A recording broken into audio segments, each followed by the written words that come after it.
विद्यार्थी मित्रांनो नमस्कार. ध्यास प्रबोधिनीमध्ये तुमचं स्वागत आहे. आजच्या लेक्चरला आपण बघणार आहोत महाराष्ट्राच्या प्राकृतिक भूगोलावरती आलेले सगळे पीवायक्यू. कंटेंट तुमचा व्यवस्थित झाला असेल आणि पीवायक्यू मधनं सुद्धा कंटेंट चांगल्या पद्धतीने करता येतो. या पद्धतीवरती आपल्याला त्याला रिव्हर्स इंजिनिअरिंग असं म्हणतात. म्हणजे क्वेश्चन कडनं कंटेंट कडे जाणं असा एक प्रयोग थोडासा आपण करून बघूयात.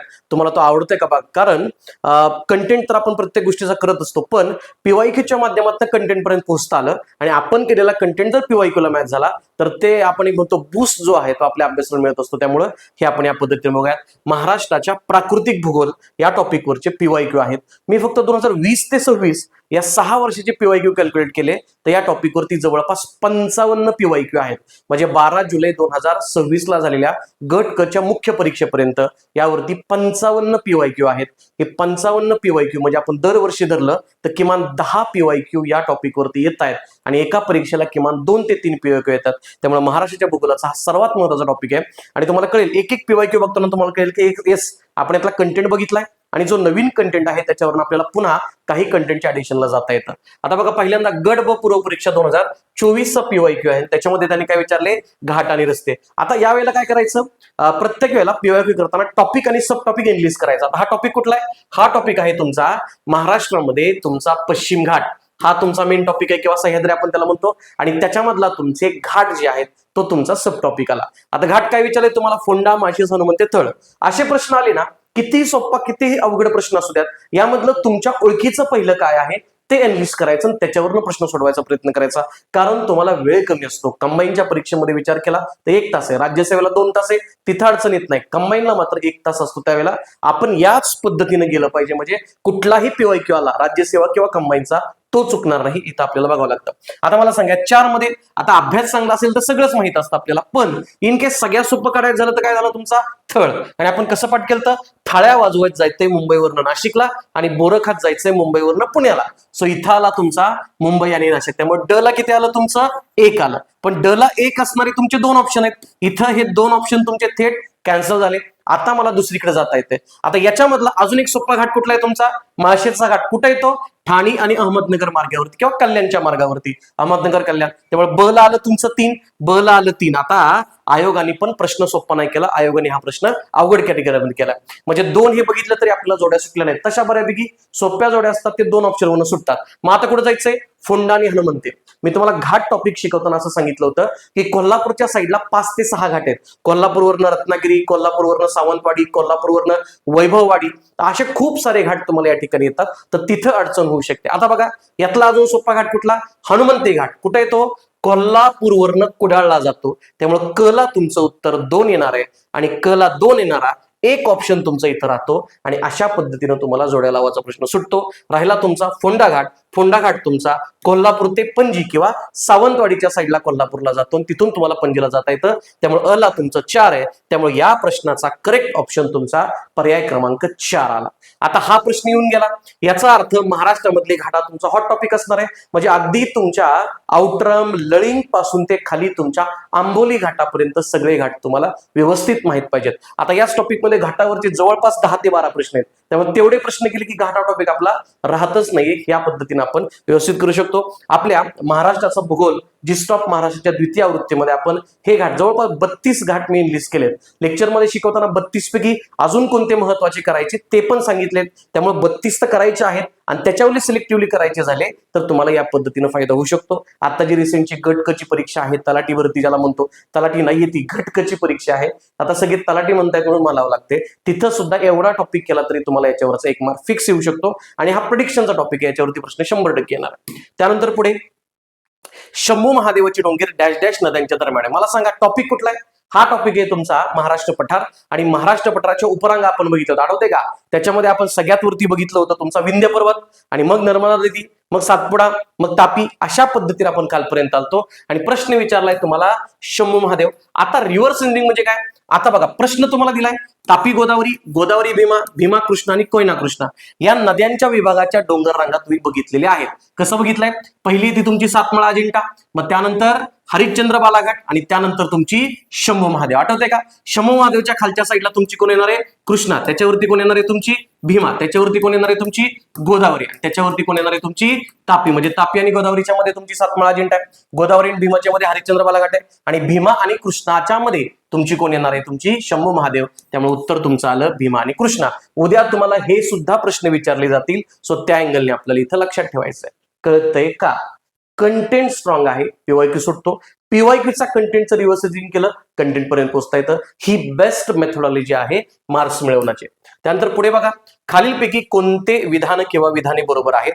आता बघा, राज्यसेवा मुख्य जुना जो ऑब्जेक्टिव्ह पॅटर्न होता, आता राज्यसेवा मुख्य, त्यामुळे प्रश्नाचा दर्जा तुम्हाला कळेल की प्रश्नाची डिफिकल्टी लेवल वाढवली. 2-3 टॉपिक मिक्स केलेत. बघा काय काय दिलंय इथं. पावसाचं प्रमाण दिलंय म्हणजे हा हवामान टॉपिक मध्ये पण आला. जांभा दगड दिलाय म्हणजे हा मृदा टॉपिक मध्ये पण आला.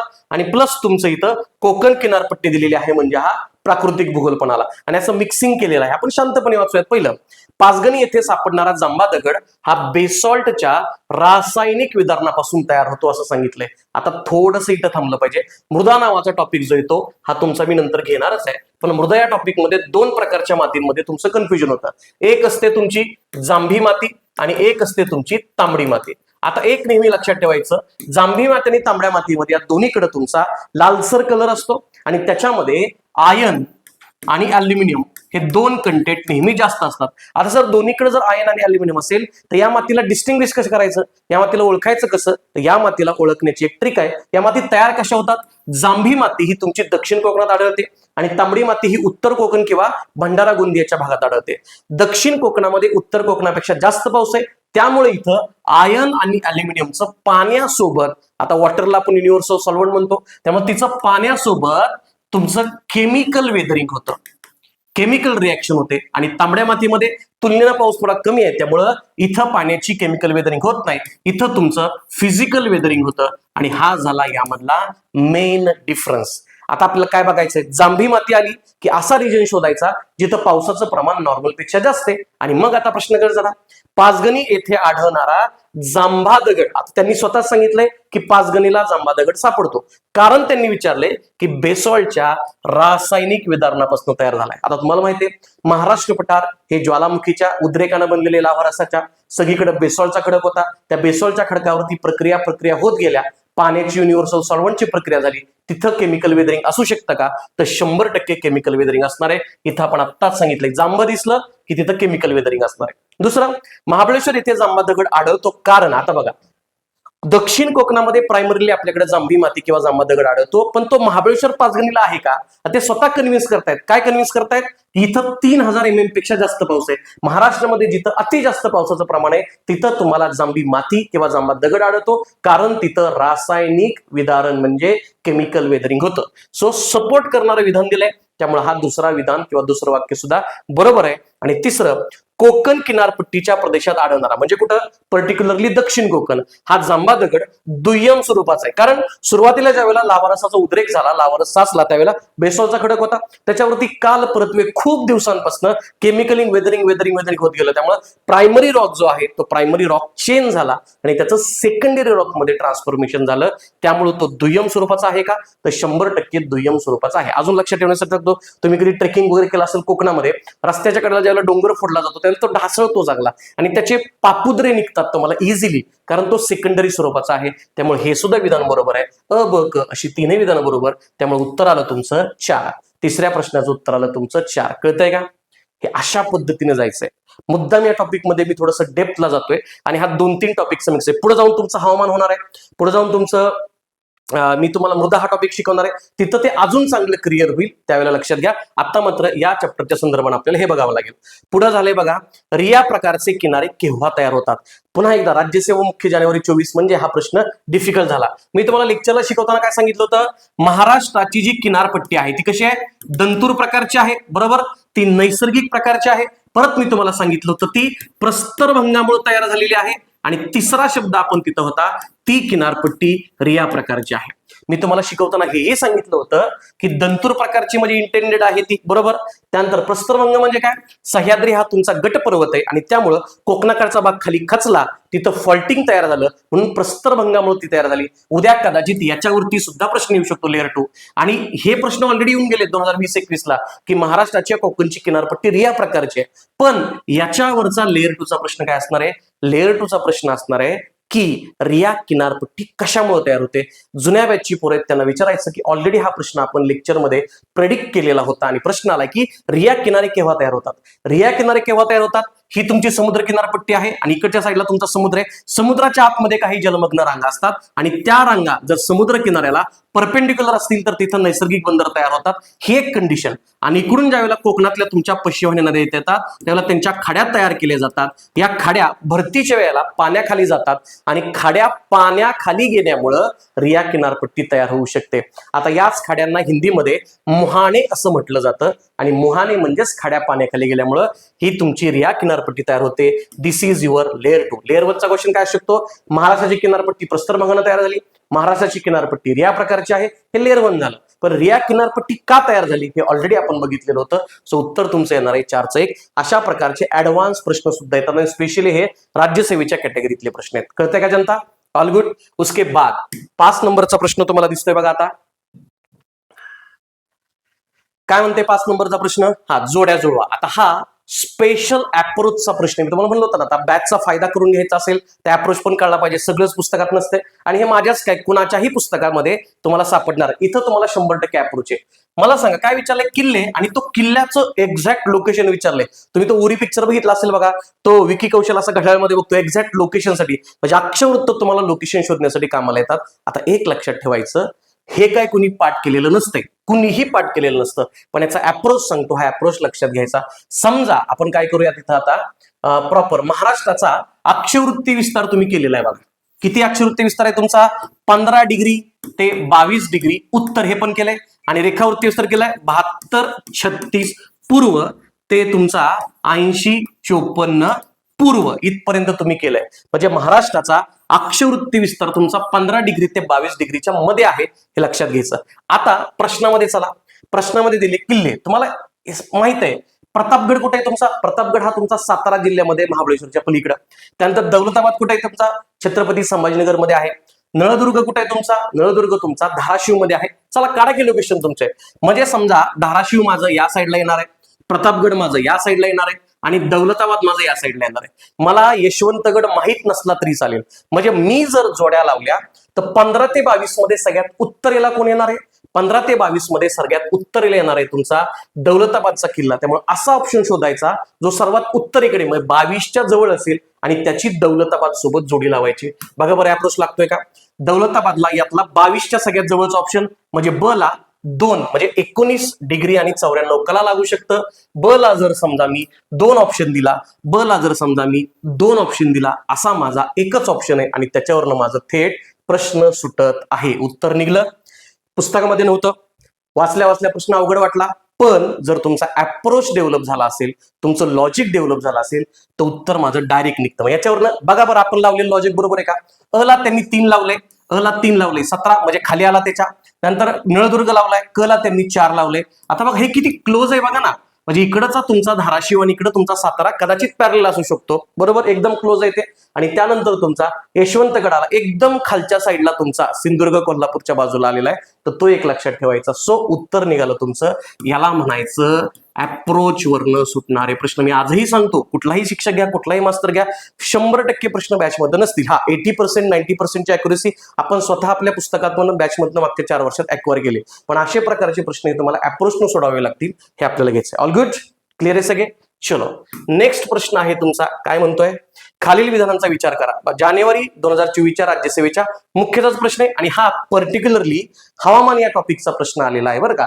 सह्याद्री दिलाय म्हणजे प्राकृतिक भूगोल आणि पाऊस दिलाय म्हणजे हा झाला तुमचा हवामानचा प्रश्न. तरी पण आपण सोडवायचा प्रयत्न करूया. सह्याद्रीच्या पूर्वेकडील उत्तरावरती पावसाचे प्रमाण कमी आहे. आता पुन्हा एकदा हा तुमचा महाराष्ट्र तुमचा इथं दिसतोय, इथं तुमचा सह्याद्री पर्वत आहे. काय विचारले पहिल्या वाक्यामध्ये, सह्याद्रीचा हा जो पूर्वेकडचा उतार आहे इथं पावसाचं प्रमाण कमी आहे. आता आपल्याकडं सर्वात जास्त पाऊस म्हणजे 85 ते 87% पाऊस हा नैऋत्य मोसमी वाऱ्यापासून पडतो. नैऋत्य मोसमी वारे तुमची इकडच्या साईडने येतात, हे लक्षात घ्यायचं. हा रेग्युलर बॅचची सह्याद्री बॅचची मुलं आहेत, हा तुमचा टॉपिक झालेला नाहीये. हिमालय बॅचची मुलं हा टॉपिक झालेला नाहीये, पण भारताच्या भूगोलामध्ये हा टॉपिक तुमचा मी ऑलरेडी घेतलाय. ज्यांनी आधी लेक्चर बघितले त्यांच्यासाठी. नैऋत्य मोसमावारे आपली या साईडने येतात, कोकणच्या किनारपट्टीवरती भरपूर पाऊस पडतात आणि हे वारे सह्याद्री पर्वताच्या उंचवट्यामुळे अडवले जातात. त्यामुळे वाऱ्यांमधली सगळी ताकद आणि वाऱ्यांमधलं सगळं पाणी हे सह्याद्रीच्या उंचवट्याला संपतं आणि बरोबर सह्याद्रीच्या पूर्व बाजूच्या उतारावरती राहिलेलं पाणी कमी पडतं. त्यामुळं सह्याद्रीच्या पूर्वेकडील उतारावरती पावसाचे प्रमाण कमी आहे. हे वाक्य टेंटेटिव्हली बरोबर ठरतं. आणि हा झाला लेअर 1चा प्रश्न. याच्या पुढचं तुम्हाला उत्तर सांगू शकतो मी. पुढचं असं आहे किंवा पुढचा प्रश्न हे झालं लेअर 1. लेअर 2 ला असू शकतं की हा जो सह्याद्रीच्या पूर्वेकडचा उताराचा भाग आहे त्याला पर्जन्य छायेचा प्रदेश म्हणतात. अहमदनगरचा पूर्व भाग किंवा अहिल्यानगरचा पूर्व भाग, पुण्याचा पूर्व भाग, अख्खा सोलापूर जिल्हा, साताऱ्याचा पूर्व भाग म्हणजे मानखटावाला, सांगलीचा पूर्व भाग म्हणजे वाळवा, जत वगैरेचा भाग, या सगळ्या भागाला आपण पर्जन्य छायेचा प्रदेश म्हणतो आणि त्याचं बेसिक रिझन तुमचं हे आहे. पुढं महाराष्ट्राच्या पूर्व भागामध्ये ईशान्य मोसमी वाऱ्यापासून पाऊस पडतो. आता मान्सूनचं आगमन आपलं नैऋत्य मोसमी वाऱ्यापासून होतं आणि मान्सूनच्या परतीचा पाऊस हा तुमचा ईशान्य मोसमी वाऱ्यापासून पडतं. आता ईशान्य मोसमी वाऱ्याच्या रस्त्यात येणारा एकच रिजन आहे आपल्याकडचा, तो विदर्भ. पूर्व भाग म्हणजे महाराष्ट्राचा विदर्भ झाला तुमचा. कॉम्बिनेशन बघा कसं केलंय, त्यामुळं हे दुसरं विधान पण बरोबर. हाच प्रश्न पुन्हा एकदा आपल्याला हवामान टॉपिक मध्ये रिपीट होणार आहे. तिथं तुम्हाला अंडरस्टँड झाल्यावरती अजून चांगलं कळणार आहे. आणि पुढं महाराष्ट्राच्या अतिपूर्वेकडे पर्जन्याचं प्रमाण कमी होत आहे. मला सांगा आता महाराष्ट्रात आता टोटल पर्जन्य टॉपिकवर झाला. इथं कोकणच्या किनारपट्टीवरती दक्षिण भागामध्ये खूप जास्त पाऊस आहे. उत्तर भागामध्ये थोडासा कमी, म्हणजे इथं जर मी 300 सेंटीमीटर घेतला तर उत्तर भागामध्ये 250 ते 200 सेंटीमीटर पडतो. सह्याद्रीच्या घाटमाथ्यावरती महाराष्ट्रातला सगळ्यात जास्त रेकॉर्डेड पाऊस आहे 600 सेंटीमीटरच्या आसपास. मराठवाड्यामध्ये पर्टिक्युलरली इथं त्याच्या आधी सोलापूरमध्ये 50 ते 70 सेंटीमीटर हे त्याचं ऍव्हरेज आहे. मध्य महाराष्ट्र म्हणजे मराठवाड्यातल्या भागामध्ये त्याचं ऍव्हरेज 70 ते 90 सेंटीमीटर आहे आणि पूर्व विदर्भ जो आहे याच्यामध्ये पावसाचा ऍव्हरेज 100 ते 150 सेंटीमीटर आहे. आणि याच विदर्भाला तुम्ही निश्चित पावसाचा प्रदेश म्हणता, कारण नैऋत्य मोसमी वाऱ्यापासून पण पाऊस पडतो, ईशान्य मोसमी वाऱ्यापासून पण पाऊस पडतो आणि त्यामुळं तिथं निश्चित पावसाचा प्रदेश आहे. त्यामुळे कमी पाऊस तर अजिबात नाही. कमी पाऊस महाराष्ट्रामध्ये सर्वात जास्त सोलापूरच्या भागात, त्यानंतर मराठवाड्याच्या भागामध्ये. त्यामुळे तिसरं विधान चूक असू शकतं आणि मग माझं उदाहरण निघतंय अ आणि ब बरोबर क विधान चुकीचं. कॉम्प्लेक्स सेंटेन्सेस ज्या वेळेला येतात, 2-3 टॉपिक मिक्स येतात, त्यावेळेला पॅनिक अजिबात व्हायचं नाही. आपलं नॉलेज प्रॉपर पद्धतीनं चेक करायचं आणि त्याच्यावरून तुम्हाला उत्तर काढता येतं. क्लिअर आहे का सगळ्यांना? सो या पद्धतीनं सुटणार हा तुमचा प्रश्न आहे. 6व्या प्रश्नाचं उत्तर सोपं आहे 1. त्यानंतर पुढे बघा, आता 7वा प्रश्न दिलाय. खालील विधानांचा विचार करा. राज्यसेवा मुख्य जानेवारी 24चा प्रश्न आहे आणि यातलं एक वाक्य नंतर पुन्हा गट बला, गट कला आणि राज्यसेवेच्या पूर्वला येतं. हे लक्षात घ्यायचं. अरे तोच प्रश्न आहे का? तोच प्रश्न पुन्हा रिपीट झाला, त्यामुळे हे बघायचं आपल्याला गरज नाहीये. त्यानंतर पुढे आता बघा 8व्या नंबरचा आपलं महाराष्ट्राचं भूगोल म्हणजे जिस्ट ऑफ महाराष्ट्र जे पुस्तक आहे सेकंड एडिशन, त्यातल्या सेकंड चॅप्टरचे PYQ आपण बघतोय, त्या पुस्तकातच असणार आहे. संयुक्त गट क मुख्य डिसेंबर 2021 म्हणजे गट कच्या मेन्सला, म्हणजे आता जी तलाठी भरती होणार आहे, तुम्हाला तलाठी भरतीला एक पेपर नाहीये, पहिला प्रीचा पेपर आहे आणि त्यानंतर मेन्सचा पेपर आहे. त्या मेन्सच्या पेपरला सुद्धा भूगोल तुम्हाला पुन्हा असणार आहे. काय म्हणते? सह्याद्री पर्वत आणि अरबी समुद्र यांच्या दरम्यान असलेल्या लांबट चिंचोळ्या सखल भागाला कोकण म्हणतात. पाठ करू करू थकलो आपण. कोकणाची बेसिक डेफिनेशन आहे ते कोकणच असतंय तुमचं. महाराष्ट्राच्या पश्चिमेला अरबी समुद्राला लागून असणाऱ्या सह्याद्री पर्वताचा प्रस्तरभंग किंवा भ्रंशगुण किनारपट्टी तयार झाली. आता कळतंय का PYQ का महत्वाचे असतात? मग अशा आपण काय बघितलं होता, रिया प्रकारची किनारपट्टी कशी तयार होते ते तुम्ही तुम्हाला काय सांगितलं होतं? प्रस्तरभंग झाला. प्रस्तरभंग नुसता होणं हे लेअर 1, पण तो का होणं हा लेअर 2. का झाला त्याचं रिझन इथं दिले, ते म्हणजे हा लेअर 2चं वाक्य लक्षात घ्यायचं. तिसरं, कोकण किनारपट्टीची दक्षिणोत्तर लांबी 700 किमी. तुम्ही ते एवढं पण पाठ केले 720 आणि लेक्चरच्या पोरांनी हे पण पाठ केले की नवीन डाटानुसार ती 877.97 किलोमीटर आहे, पण 700 पेक्षा जास्त म्हणजे दोन्ही पण आलं, त्यामुळे तिसरं वाक्य बरोबर आहे. हे लक्षात घ्यायचं. आणि पुढं, आणि हे एक लक्षात घ्या, भारताची किनारपट्टी जून 2025च्या नवीन डाटानुसार बदललेली आहे. आधी ती भारताची 7,517 किलोमीटर होती, ती किती झाली आहे? 11,098. आणि महाराष्ट्राची 720 किलोमीटर होती, ती झाली तुमची 877.97. हे दोन्ही अपडेशन करून घ्या. इन केस आयोगानं नवीन डाटावरती प्रश्न विचारला तर आपला तो चुकायला नको. आणि पुढं कोकणचे भौगोलिक क्षेत्रफळ 30,000 चौरस किमी आहे. आता याला पुन्हा अप्रोच लागतो, कुणी पाठ करत नाही कोकणचं. हा, महाराष्ट्राचं पाठ करता किती येते? 3,07,713 चौरस किलोमीटर. आता मी जर इथं महाराष्ट्र काढला, तो Konkan is almost around 10% of the total Maharashtra. आता टोटल महाराष्ट्राच्या 10% काढा, किती होतं? 3,00,000चं 10% 30,000 होतं. 30,000 असू शकतं. जोपर्यंत तुम्हाला एक्झॅक्ट माहित नाही तोपर्यंत तुम्हाला नाही म्हणता येणार नाहीये. त्यामुळे चौथं विधान सुद्धा बरोबर आहे. बघा बरं, प्राकृतिक भूगोलातलेच खूप सारे टॉपिक एकत्र केले आणि किचकट प्रश्न केला गट क च्या मेन्सला. त्यामुळे गट क च्या मेन्सला ही डिफिकल्टी तुम्हाला अक्वायर करावं लागणार आहे आणि त्यानुसार तुम्हाला पुढे जावं लागेल. आणि यासाठी आपली सह्याद्री बॅच जी आहे, सह्याद्री गट ब आणि गट क च्या पूर्व आणि मुख्य परीक्षेला पूर्णपणे उपयोगी ठरणारी प्लस पर्यावरणचा घटक पण आपण त्या घेतले, ती बॅच तुम्ही जॉईन करू शकता छान पद्धतीने. तिथून तुम्हाला कंटेंट कव्हर करता येईल. राज्यसेवेसाठी आपल्याकडे सेम कंटेंटची असणारी हिमालय बॅच आहे, फक्त त्यामध्ये राज्यसेवेचे जे एक्स्ट्राचे टॉपिक आहेत, प्राकृतिक भूगोल, जगाचा भूगोल आणि तुमचा इतर जो महत्वाचा टॉपिक असणार आहे तो आपण त्याच्यामध्ये कव्हर करतो. पण अशा पद्धतीच्या डेपनं प्रत्येक बॅचला आपलं टीचिंग चालतं, हे तुम्ही इथं लक्षात घेऊ शकता. क्लिअर आहे? सो काय झालं उत्तर? आता उत्तर झालं वरील पैकी सर्व बरोबर. क्लिअर आहे सगळ्यांचं? सो या पद्धतीनं तुम्हाला टॉपिक्स करता येतील. त्यानंतर पुढचा प्रश्न आहे बघा आता तुमचा, खालीलपैकी महाराष्ट्राच्या कोणत्या जिल्ह्यामध्ये गाविलगड टेकड्यांचं स्थान आहे? आता वरच्यासारखा अवघड प्रश्न केला की हा सुद्धा त्याच परीक्षेचा प्रश्न आहे, गट कच्ची मुख्य परीक्षा. पण मला सांगा, गाविलगड टेकड्या कुठल्या जिल्ह्यात हे तुम्हाला माहिती आहे? आणि बघा आता आतापर्यंत सारखं ते सह्याद्री करत होतं. हा जर माझा महाराष्ट्र काढला तर उत्तर दक्षिण पसरलेला तुमचा सह्याद्री पर्वत आहे. पण अजून एक पर्वत महाराष्ट्राच्या उत्तर सीमेवरती आहे आणि त्या पर्वताचं नाव आहे सातपुडा. आता सातपुडा तसा बऱ्यापैकी मध्य प्रदेशमध्ये पसरलाय, पण महाराष्ट्राच्या काहीच भागात तो येतो. हे शिकवताना मी तुम्हाला सांगितलं, काहीच भागात म्हणजे कुठं? एक तर अमरावतीमध्ये टच करतो आणि दुसरा नंदुरबारमध्ये टच करतो. अमरावतीमध्ये ज्यावेळेला तुमचा सातपुडा पर्वत येतो त्यावेळेला तिथं तुमचं गाविलगडच्या टेकड्या हे ठिकाण आहे.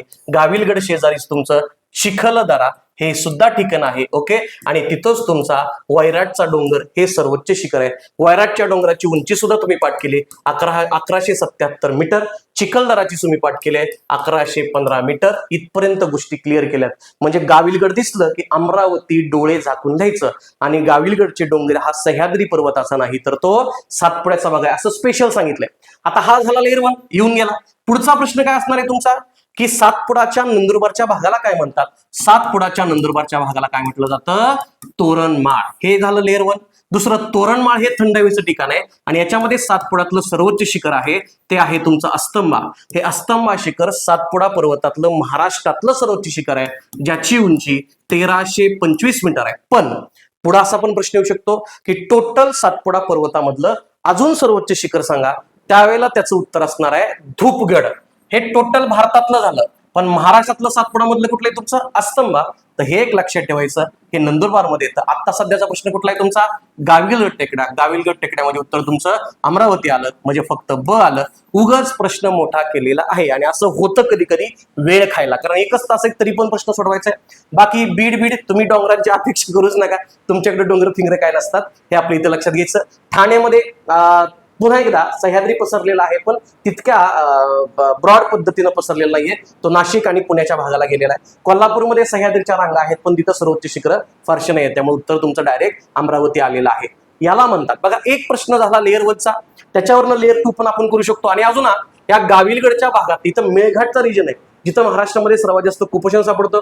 कोरकू नावाची आदिवासी जमात या भागामध्ये किती बघा, लेअर 2, 3, 4 पर्यंत मला जाता येतं. आणि अजून लेअर 5 नदी प्रणालीचा एक टॉपिक आहे. इथून तुमची तापीची जी प्रमुख उपनदी आहे पूर्णा, या पूर्णाचा उगम मेळघाटामध्ये गाविलगड टेकड्यांच्या दक्षिणेला होतो. एवढं सुद्धा तुम्हाला जाता येतं. तर या पद्धतीने आपल्याला हे लक्षात घ्यायचं आहे. सो 9चं उत्तर तुमचं आलं फक्त 4. त्यानंतर जोड्या जुळवा. आता जिल्हा आणि स्थापना वर्ष, अरे हा प्रश्न इथे कुठे आला? चला, हा प्रश्न राजकीय भूगोलातला आहे, तरी सुद्धा काय पाठ केलंय आपण? हे पाठ केलंय बघा, ट्रिक लेक्चरवाले. सज, लाग, वान, हिंगो, पा. काय म्हटलंय आता? जिल्हा आणि स्थापना वर्ष म्हटलेलं आहे. आपण इथं बघूयात. आपण एक ट्रिक पाठ केलेली होती जिल्ह्यांच्या स्थापनेची. आम्ही असं पाठ केलं, सज लाग वान हिंगो पा. आणि इथं मध्ये तुम्ही मुंबई उपनगर घेतला होता, त्यामुळे सज लाग वान हिंगो पा ही आमची ट्रिक होती. त्यात पुन्हा आम्ही असं लक्षात ठेवलं होतं, सज लाग वान हिंगो पा. म्हणजे कसं, महाराष्ट्रामध्ये 1 मे 1981 पर्यंत स्थापनेपासून म्हणजे 1960 पासून 26 जिल्हे होते. आत्ताच्या नुसार ते 36 जिल्हे आहेत. एक पीवायक्यू असा पण आलाय, आम्ही असं पाठ केलं होतं त्यावेळेला की बाबा स्थापनेच्या वेळेला 26 जिल्हे, 229 तालुके आणि 4 प्रशासकीय विभाग आहेत. आत्तानुसार ते 36 जिल्हे झाले, 358 तालुके झाले आणि 6 प्रशासकीय विभाग. त्यातले आता त्यांनी तुम्हाला प्रश्न विचारलाय जिल्ह्यांच्या वरती. बघा आता पहिल्यांदा तुम्हाला 1981 ला तयार झालं तुमचं सहज म्हणजे काय सिंधुदुर्ग आणि जालना. लाग म्हणजे काय लातूर गडचिरोली आणि हे झालं तुमचं 1982 ला. इथं ही पण ट्रिक पाठ केलेली होती आपण. काय होती पाठ केलेली ट्रिक? लातूरचा मुख्यमंत्री झालाय, गडचिरोली अजून मागास आहे, त्यामुळे लातूर आणि गडचिरोलीमध्ये आधी कोण तयार झाला असेल? लातूर. त्यामुळे हा जवळपास 16 ऑगस्टला आहे आणि हा तुमचा 26 ऑगस्ट 1982 ला आहे. त्यानंतर इथं वाशिम आणि नंदुरबार वाण एकत्रच झाले तुमचे. कधी झाले ते? 1998. त्यानंतर हिंगो 1999. मुंबई तुमचं 1990 हे मधलंच आहे चालतंय आणि पालघर तुमचं 2014. बघा प्रश्न सुटतोय का? पालघर आहे आणि 1 नंबरला 2014 आहे, त्यामुळे ला तुमचं 1चं ऑप्शन लागेल. हे तुम्ही इथं व्यवस्थित बघू शकता. हे क्लिअर झालं का? हे अशा पद्धतीनं प्रश्न सोडवायचे. उद्या तुम्हाला असा पण प्रश्न येऊ शकतो, कोणत्या जिल्ह्यातनं सिंधुदुर्ग तयार झाला किंवा कोणत्या जिल्ह्यातनं जालना तयार झाला मला सांगा. जालना तयार व्हायला तो काय गोंदियाच्या बाजूला जाणार आहे का? जालना हा तुमचा छत्रपती संभाजीनगरच्या बाजूला आहे, त्यामुळे त्यातनंच तयार होणार. सिंधुदुर्ग हा तुमच्या रत्नागिरीच्या बाजूला आहे, त्यामुळे तिथूनच तयार होणार. त्यामुळे हा कंटेंट कधी पाठ करायचा नसतो, तो अंडरस्टँड करायचा असतो. आता पाठ करायच्या तारखा आहेत, पण ते पण आपण सहज लाग वान हिंगोपा या पद्धतीने पाठ केल्यात. मी अजून तुमच्या तारखा पाठ करून घेतल्या आहेत. तारखापर्यंत आयोग जात नाही, आयोगाने फक्त वर्ष विचारलेले आहे रिसेंटली, ते एक लक्षात ठेवायचं. माहितीसाठी मग तुम्हाला 1 मे 1981, 16 ऑगस्ट 82, 26 ऑगस्ट 82, पुन्हा जुलै 98, 99 मे मध्ये आणि पुन्हा तुमचं ऑगस्ट 2014 पर्यंत तारखा आहेत, या तुम्हाला इथं लक्षात घेता येतात. सो या अँगलनी प्रश्न आहे. बघा बरं सुटतोय का आता? म्हणजे तुमचा पालघर ला 1च लागणार, 100% ला 1 लागणार. ला 1 लागणार असेल. 2 ऑप्शन आहेत माझे, ला 1, ला 1, त्यामुळे 1 आणि 3चा तुमचा प्रश्न कॅन्सल झालेला आहे. आता त्यानंतर सज लाग वान काय काय दिसतंय? सज लाग ग दिसला तुमचा, म्हणजे हा 1982 वाला आहे, त्यामुळे ड ला तुमचं 4 लागलं. पुन्हा आयोगानं प्रश्न किचकट केलाय, सोप्यानं मार्क द्यायचे नाहीत त्यांना. पुढे सज झालं, लाग झालं, वान वान म्हणजे हा झाला तुमचा 1998, म्हणजे क ला तुमचा 2 लागला. आता मात्र माझा प्रश्न सुटला आणि हे जायचं. जोड्या लावाचे प्रश्न महाराष्ट्र भूगोलामध्ये पर्टिक्युलरली किचकट येतात. बाकी कुठल्याही विषयात घ्या ते बऱ्यापैकी सोपं टाकतात, 2 ऑप्शनवरनं सुटतात, पण इथं मात्र त्यांनी ते अवघड केलेलं आहे. या पद्धतीनं तुम्हाला इथं बघता येईल. पुढे काय म्हटलंय बघा, सह्याद्री पर्वताची एक शाखा सोलापूर जिल्ह्याकडे जाते, ती डॅश डॅश या नावानं ओळखलं जाते. आता सह्याद्री पर्वताची एक शाखा म्हणजे कुठल्या? उपरांगांचे. जे मगाशीच आपण बघितलं होतं. इथं जर मी माझा सह्याद्री पर्वत काढला तर कसं आहे तुमचं? वरती सातपुडा आहे, ठीक आहे, जाऊ द्या. सातमाळा अजिंठा, हरिश्चंद्र बालाघाट आणि शंभू महादेव. सातमाळा अजिंठा, सातमाळा नाशिकमध्ये म्हणतात, अजिंठा छत्रपती संभाजीनगर म्हणतात आणि मराठवाड्याकडनं ती नांदेड आणि यवतमाळमध्ये जाते. आपण हेही केलंय की नांदेडमध्ये ज्यावेळेला सातमाळा अजिंठाची रांग जाते त्यावेळेला तिला निर्मल टेकड्या म्हटलं जातं आणि यवतमाळमध्ये तिला पुसद म्हटलं जातं. हरिश्चंद्र नाव आहे तुमचं अहिल्यानगरमध्ये, बालाघाट नाव आहे तुमचं बीडमध्ये आणि इथून ती धाराशिव लातूर मार्गे पलीकडच्या साईडला जाते. आणि इथं शंभू महादेव आहे, प्रतापगडच्या पूर्वेला महाबळेश्वरच्या जवळ रायरीच्या पठारापासून शंभू महादेव निघते. सातारा जिल्ह्यातल्या मान तालुक्यामध्ये शिखर शिंगणापूर शहर आहे, म्हणजे गाव आहे, देऊळ आहे, तिथून त्याचं नाव शंभू महादेव नाव पडलं आणि इथून पुढे ती सोलापूर कर्नाटक या भागाकडे जाते. उत्तर तुमचं निघालेलं आहे. 11चं उत्तर तुम्हाला सोप्या पद्धतीने जमतंय आणि त्याचं उत्तर आहे तुमचं महादेव. क्लिअर आहे का सगळ्यांना? बाकी मग सातमाळा नाशिकमध्ये बघितलं, हरिश्चंद्र अहिल्यानगर मध्ये म्हणलं आणि बाळेश्वर कुठं? बाळेश्वर डोंगर हे अहिल्यानगर जिल्ह्यामध्ये येतात, हे तुम्हाला इथं लक्षात ठेवायचं आहे. गट ब मुख्य प्रश्नांची डेप्थ तुम्हाला कळत असेल, प्रश्न सोपा वाटत असला तरी स्ट्रक्चर आहे ते वेगळ्या पद्धतीचं आहे, या पद्धतीनं. आणि राज्यसेवावाले तुम्ही एवढं अवघड करून ठेवलं तर सोप्याचं तुम्हाला चुकणार नाही. पण मी आधीपर्यंत राज्यसेवाल्यांना खूप सोप्या पद्धतीने घ्यायचो महाराष्ट्र भूगोल, आधी तर करतच नव्हती लेकर 2020च्या आधी. पण 2024 ला त्यांनी प्रश्न टाकला, बांदर, तेवलासा, घुगुस या दगडी कोळशाच्या खाणी चंद्रपूरमध्ये कोणत्या नाहीत आणि कोणत्या आहेत. म्हणजे हा लेअर 3चा डिफिकल्ट झाला, त्यामुळे तुम्हाला ते करावं लागणार आहे.